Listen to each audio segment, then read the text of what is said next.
वृत्तासुर ने बड़ा सुंदर एक वृत्तासुर का सबसे बढ़िया जो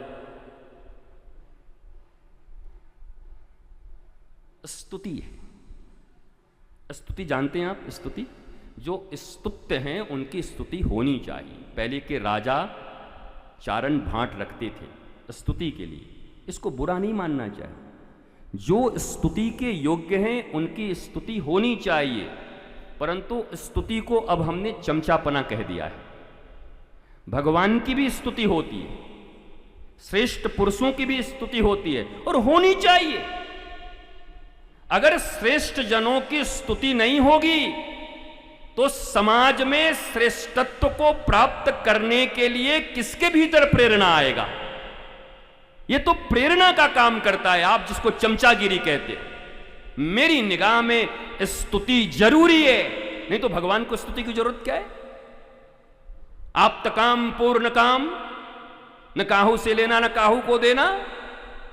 लेकिन श्रेष्ठ वरेण्य लोगों की स्तुति समाज में होगी तो जो नीचे हैं, जिनके दिल दिमाग अभी डिस्ट्रक्शन में लगे हुए हैं, वो लोग भी सृजनात्मक शक्ति को लेकर सामने आएंगे कि भैया देखो, समाज में स्तुति तो सृजन शक्ति वाले लोगों की होती है, लेकिन अगर स्तुति आपने दुर्जनों की प्रारंभ कर दी है तो फिर समाज के सारे लोग स्तुति पाने के लिए दुर्जनता की तरफ ही बढ़ना चाहेंगे। ये it's totally depend upon us. ये जो समाज है ना, हमारे ऊपर पूरा निर्भर है। अब कोई पढ़े हैं, लिखे हैं, ईमानदार हैं, जीवन के क्षेत्र में बड़े बड़े कार्य कर रहे हैं, और आपने 3, 5, 13 इधर हाथ मार के बढ़िया जमला बना लिया है और आपकी जय जयकार हो रही है। और जिन्होंने अपने निष्ठा से, दृढ़ता से, पवित्रता से जीवन को जिया है, इस समाज में अगर उनका कोई वैल्यू नहीं, उनकी स्तुति नहीं, कौन बनना चाहेगा? आपके बच्चे बनना चाहेंगे? वैसे कोई करना चाहेगा? भारत देश की स्थिति तो ये हो गई है कि माता पिता ही पूछते हैं अपनी बेटी का विवाह करने से पहले, दामाद से धीरे से बगल में बुला के पूछते हैं कौन से डिपार्टमेंट में हैं? बोला PhD में। अच्छा, तो कितना मिलता है? इतना। ऊपर का ठीक ठाक है ना? माताजी सब ठीक है, बढ़िया आ जाता है। वास इस देश से जापान की तुलना करेंगे तुलना आपको बुरा लग सकता है, लेकिन जिस देश में अपनी बेटी का विवाह करने से पहले माता पिता अपने दामाद से ये पूछते हों ऊपर का क्या है, ये ऊपर क्या होता है? क्या होता है ये ऊपर? और इनसे कभी कह दो कि मंच पर बैठ करके जरा भारत के विषय में बोलिए, तो भारत माता की जय और करके शुरू करेंगे।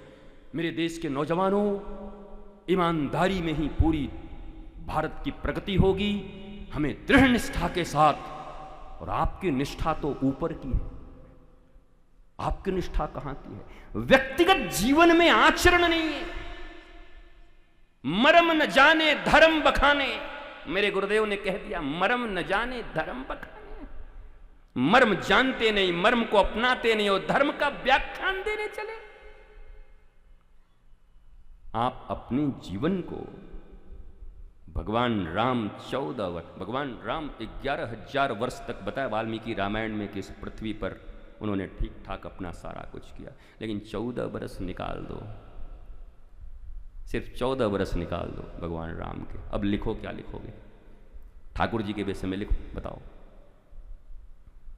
इसलिए ये बात तो सब नोट करके रखी लो जो 2 दिन पहले नहीं आए थे। राम वन गए तो राम बन गए, राम वन गए तो राम बन गए। वो उसको दुख नहीं समझ रहे हैं तुम्हारी तरह, हमको वनवास हो गया, हमको तकलीफ हो गई, हमको ये हो गया। उनकी चॉइस है ठाकुर जी की, सीता माता की चॉइस है। मैं जाऊंगी अपने पति के साथ, लक्ष्मण जी का चॉइस है, कोई ढकेल के नहीं भेज रहा है। पिताजी तो कह रहे हैं मेरा वचन भाड़ में जाए, मत जा रहा। सारी जनता खड़ी है द्वार पर, कई पागल हो गई है, इनकी बात हम नहीं सुनेंगे, आप हमारे युवराज हैं। उनकी चॉइस है। राजगद्दी तो सेकेंड डे ही पा सकते थे, उसी दिन साहब निरस्त, सारी जनता चाहती वोटिंग कराओ, लोकतंत्र। एक कैकई और मंथरा को छोड़ करके, और मुझे याद है शाम तक शायद कैकई भी वोट न दे देती, क्योंकि कैकई तो बहुत प्यार करती थी राम को, बहुत प्यार, सारे वोट मिल जाते। पर 14 बरस तक कोई महाराज अनंत ऋषियों की हड्डियों के पहाड़ बने हुए हैं, कोई सबरी बैठे इंतजार कर रही है। हनुमान जी सुग्रीव जी को लेके बैठे हुए, कब आवे तो मुलाकात हो। अब पता चला इधर लोकतंत्र का चुनाव हो जाता, इधर राजकुमार हो जाते, हनुमान जी सुग्रीव जी बैठे ही रह जाते कि अब आवेगो, अब आवेगो। वो आवे ही नहीं।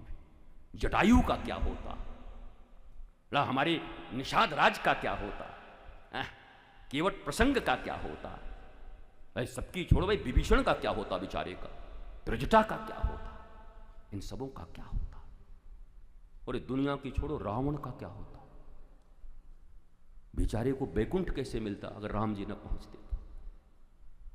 वो भी कहता कि आप तो धोखा देके बोले कि नीचे चलो, मैं अवतार लेके आ रहा हूं तुम्हारा उद्धार करने के लिए, और हमारा तो यहां उद्धार हो गया पूरा, आप आ ही नहीं रहे, आप तो राजा बन गए। क्योंकि वो जय विजय भगवान के ही पार्षद हैं, वैकुंठाधिपति के पार्षद हैं दोनों। भगवान ने कहा चलो चलो हम आ रहे हैं, उद्धार करेंगे। जय विजय ने पक्का ना हुजूर भूलिएगा तो नहीं, अरे हम भूलते हैं, हाँ देखिएगा, पता नहीं हम रावण में बन के ऐसे बैठे हा हा हा करते रहे अरविंद त्रिवेदी की तरह, और आपका यहाँ वोटिंग हो जाए और आप अयोध्या ही में बैठ जाइए युवराज बन के, तो हमारे रावण का भी पता नहीं क्या होता। तो ठाकुर जी सबके उद्धार के लिए आए, ठाकुर जी सबके उद्धार के लिए आए हैं। परंतु ठाकुर जी का नाम लेने के बाद तुम लोगों का अगर उद्धार हो जा रहा है तो तुम्हारी चलन में कहीं गड़बड़ी है। वो आए हैं उद्धार करने को, और तुम्हारे ऊपर उद्धार हो जा रहा है। आधा से ज़्यादा लोग गुरु जी बहुत उद्धार हो गया, हम तो सुने थे राम नाम से उद्धार होता है, तेरो उद्धार है गो, कैसे हो गया। तो चाल चलन संस्कृति, और सबसे बड़ी बात गुरु चरणों में अटल श्रद्धा और विश्वास नहीं होने से, चलने के मार्ग को, निर्देश को न मानने से हमारे जीवन की यह हालत है। सबसे सुंदर वृत्तासुर ने स्तुति की है भगवान से, भगवान से वृत्तासुर ने स्तुति की है कि प्रभु मैं असुर हूं, मुझसे कुछ गलती हुई थी तब तो असुर कुल में मैं पैदा हुआ हूं, और मैं चाहता हूं गंदगी अगर मैंने किया है तो सफाई करने का अधिकार भी मेरा ही होना चाहिए, इसलिए प्रभु दया मत करना, मारो मुझे। दधीची ने हड्डी दान किया।